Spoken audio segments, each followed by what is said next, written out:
icon Charlie Rose fired by 3 networks after a devastating report in the Washington Post. CBS News and PBS take Charlie Rose off the air after at least 8 women accuse him of sexual harassment. Oprah called me and said, "Are you okay?" I am not okay. After reading that article in the Post, it was deeply disturbing, troubling, and painful for me to read.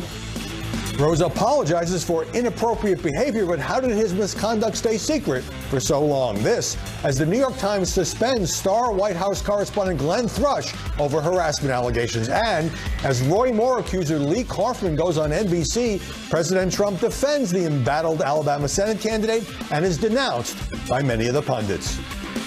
He basically laid out some blankets on the floor of his living room and proceeded to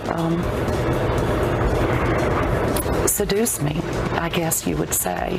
And during the course of that, he removed my clothing. Let me just tell you, Roy Moore denies it. And by the way, he totally denies it. Today, the President of the United States effectively endorsed an accused child molester for U.S. Senate. I'm just going to repeat that to let it sink in. And the lesson, if you listen to what the president said, is if you deny the allegations, you get the benefit of the doubt in politics. That's a strange barometer. Donald Trump did not seem to find a problem with being on the side of the neo-Nazis, and apparently he doesn't find a problem in being on the side of the accused child predators either. President Trump obviously taking a pragmatic approach to the Alabama Senate race. A Republican victory would at least assure the Senate GOP would preserve its majority by its current margin. What's behind the tsunami of criticism for the president? This as 3 more women accuse Al Franken of groping them. He keeps on apologizing. And Congressman John Conyers admits settling a former staffer's suit that included claims of sexual harassment. Is the press covering these cases fairly? Plus, Trump getting into Twitter wars with NFL protester Marshawn Lynch, and the father of a UCLA basketball player the president got sprung from Chinese custody. The pundit scorecard says he's picking the wrong fights. But is that true? I'm Howard Kurtz, and this is Media Buzz.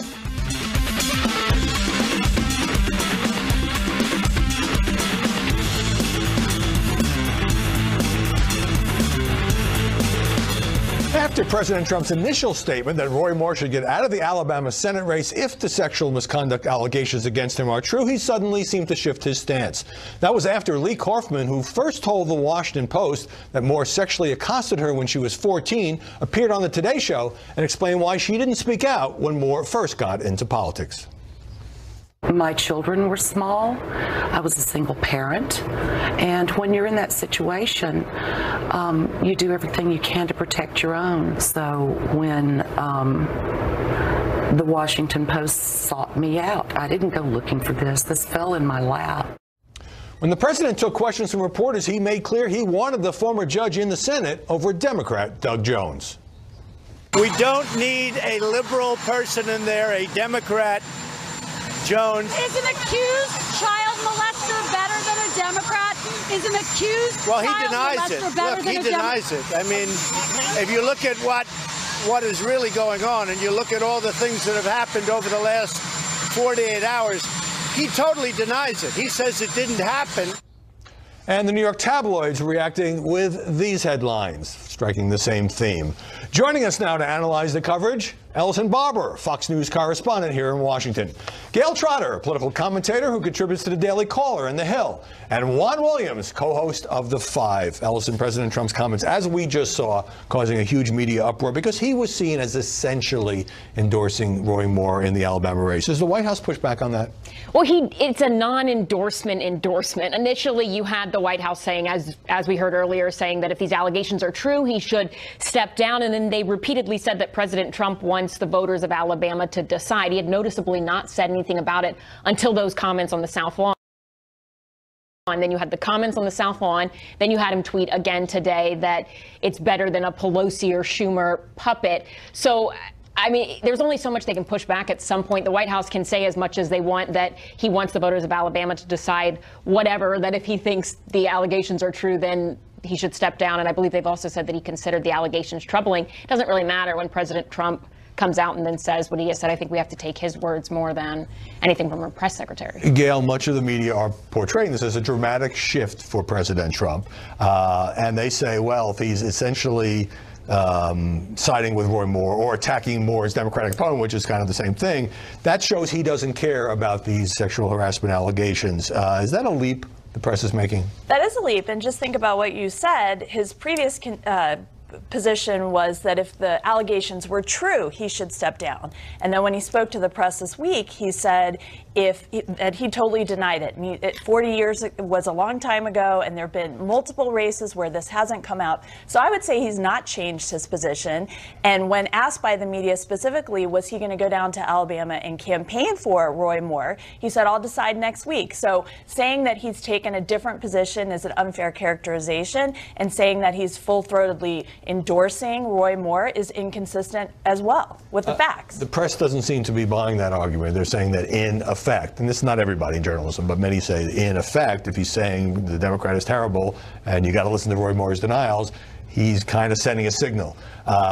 So is there a leap here in the coverage? Same question I asked Gail. Well, no, I think you have to put it in a political context, Howie, and the political context is this, that remember, President Trump did not back Judge Moore in the Republican primary in the state of Alabama. He picked the incumbent, the appointee, Luther Strange.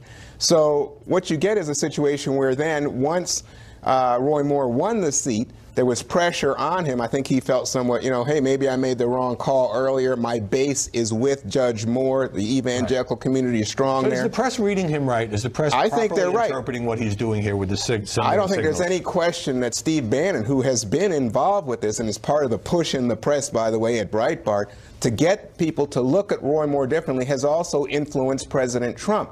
So while it may be fair, as Gail points out, to say, well, he really hasn't changed, I think the statement that he made going out to the helicopter before the Thanksgiving holiday was far more aggressive and public in terms of support for Moore than anything that he had done before. I think part of the context, too, is President Trump did not speak about it until the South Lawn. So in terms of did he change, it's a matter of he said this, his press team said this. Which is many of these politicians try to avoid the media when these allegations are swirling. So, for example, Roy Moore, after that initial radio conversation with Sean Hannity, has not talked to a journalist. Now, he maybe can do that. Of course, he's got twice as many accusers now as in the beginning. But a president who's constantly, you know, in photo ops and in opportunities to talk to the press, he ultimately doesn't have that option, does he? Just saying nothing. Not necessarily. I mean, sometimes, you have seen instances where reporters will shout questions and he keeps walking by. So he can certainly strategically avoid them if he wants, or not answer. I do think whether people love or hate President Trump, I think most thing that everyone agrees on is he usually doesn't, I don't think, usually ignore a whole lot of questions. I think when the questions are thrown at him, sometimes I think his press office would wish that he doesn't. I think he usually answers or responds, whether it's Twitter or whatever. He usually is better about responding, and that's why it was particularly notable initially and why so many people talked about how he hadn't commented. He engages with reporters a lot more than he used to, and more than most presidents, I must say. But now you've seen stories, segments trying to resurrect the harassment allegations against Donald Trump himself, about a dozen women who made these allegations at the end of the campaign last year. He's called them horrible liars. Is it fair or unfair for the media now to revive that issue? It's certainly relevant for the media to bring that up because it is historically interesting and it gives color to the story, and it certainly gives an insight into what President Trump is thinking. And if he truly believes that these women were liars, then that could show why he would be more likely to support Roy Moore and think that there should be a presumption of innocence. And like Juan was saying, I was a little surprised that he didn't come out and say, well, I was right. You know, I supported the challenger to Roy Moore.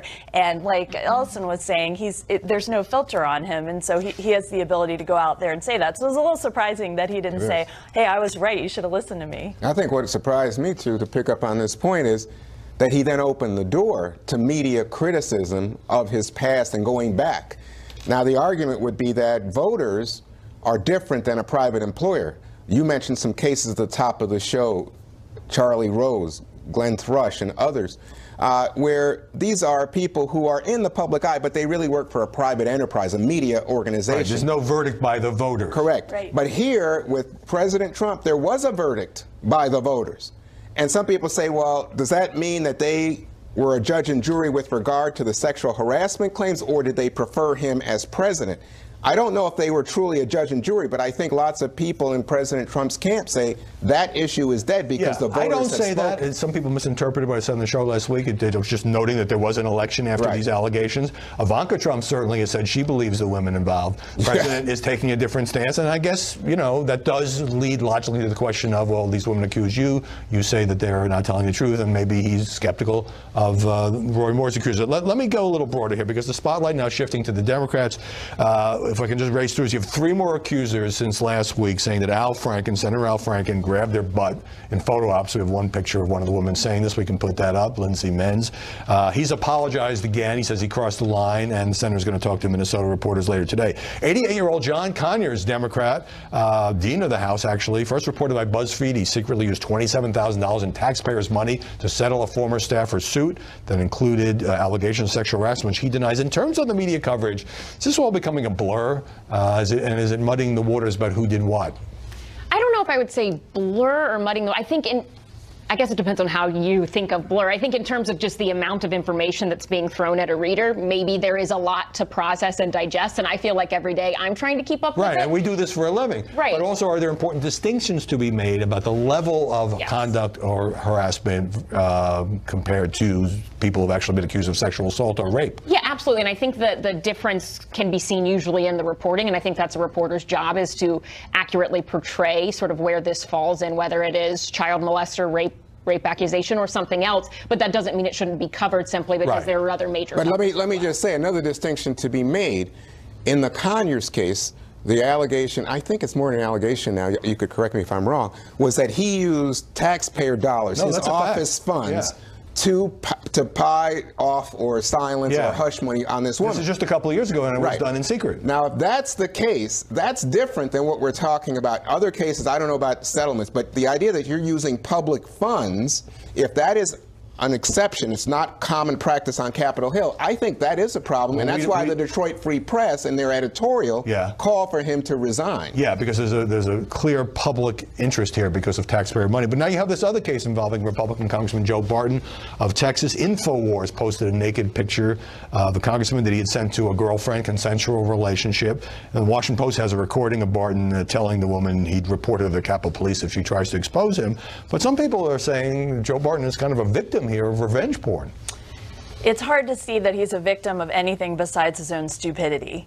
And when you look at a public figure like this, in a position of power, in a position of public notoriety, and you look at the privacy laws that govern this kind of rape, porn, revenge statutes, then it's hard to say how that will play out with someone like this. Yeah, I just wanted to make the point that he is not accused of harassing anyone, but certainly might be guilty of dumb conduct, as you said. All right, let me get a break here. When we come back, Frank Luntz will join us on whether people trust all this reporting on these sexual harassment allegations. And later, we'll look at the journalism that prompted 3 networks to fire Charlie Rose and how CBS handled it.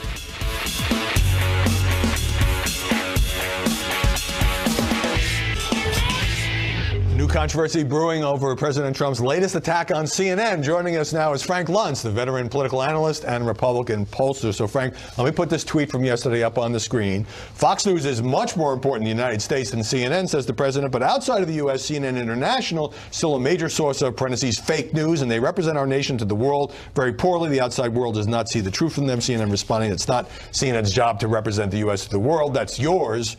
Our job is to report the news. Does this kind of thing potentially hurt CNN and correspondents around the world that the president is so publicly blasting the network? Well, it undercuts their credibility, but I think it leads to a bigger point. I mean, we are ending a year that we never dreamed we were going to have, that we've had more contention, more anger, more division. And the media has a responsibility to report the truth, but that responsibility is essential. And when you undercut them, when it becomes impossible to look at a CNN or read a New York Times and simply not trust it, then we have a problem. So you're making the leap that many people will not trust CNN because of the constant barrage of fake news. And of course, he also always says nice things about Fox, which makes people think that Fox is on the president's side. But I'm not making a leap. I hear this in the focus groups that I do, and the public simply doesn't trust the media anymore. And that's a mistake, because without an effective, efficient media, then how do we know what is truth? How do we get our news? I'm very concerned that the fundamental aspects of our democracy are under threat, which means the news organizations have to be more accurate, they have to be more careful, and most importantly, they have to be more accountable. But just trashing them day after day is not helpful to democracy. So in the case of Roy Moore, for example, you have 9 women who didn't know each other making these accusations. He has chosen to attack the Washington Post. One of his aides said it's a worthless piece of crap. The Post didn't report all of these allegations, but many of them. So do you think that that's having